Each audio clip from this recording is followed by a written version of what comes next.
Саламатсыздарбы, урматтуу комуз сүйүүчүлөрү.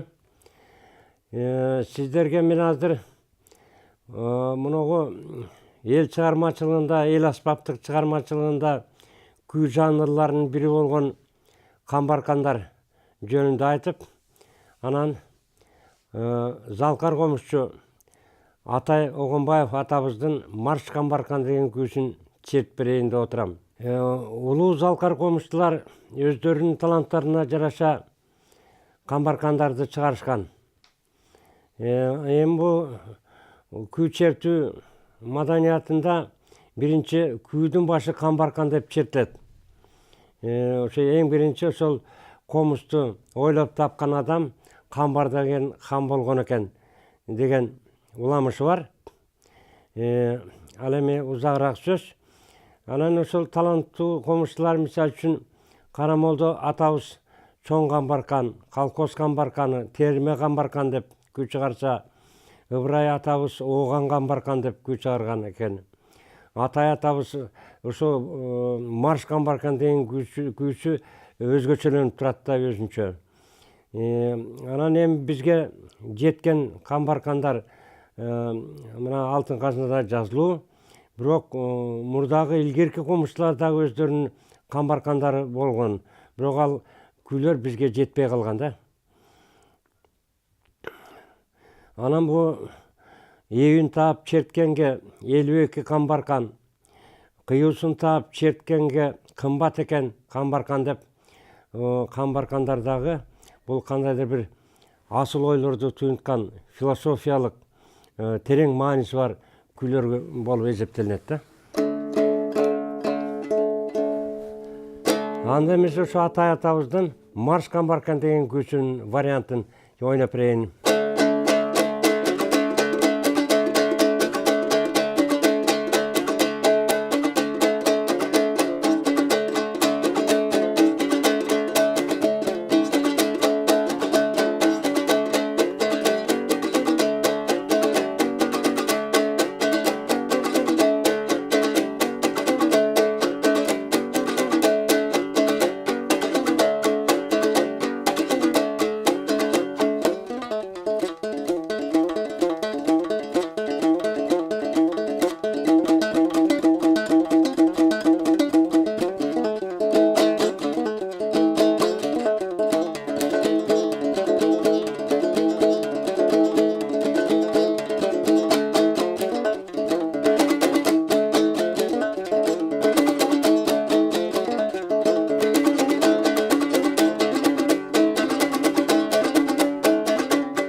урматтуу комуз сүйүүчүлөрү,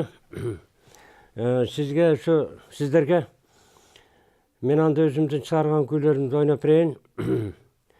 Мына 2010 жылы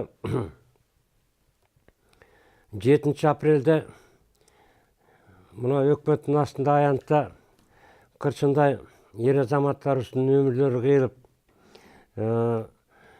ушундай жүрөгүбүз канап, абдан жаман болуп турдук. Ошо революцияда канчалаган ер азаматтарыбыз окушту. Ошондой патриот кыргыздын жигиттери көп болсун. Ер жигит эл четинде, жоо бетинде деп, мына ошол эр энеден туулат, эл үчүн ата мекенди коргойт деген кеп бар. Ошол азаматтарга арнап, патриотторго, баатырларга арнап, баатырларга таазим, 7 апрель баатырларга таазим деп күй чыгардым эле. Ошону сиздерге арнап ойноп берейин анда.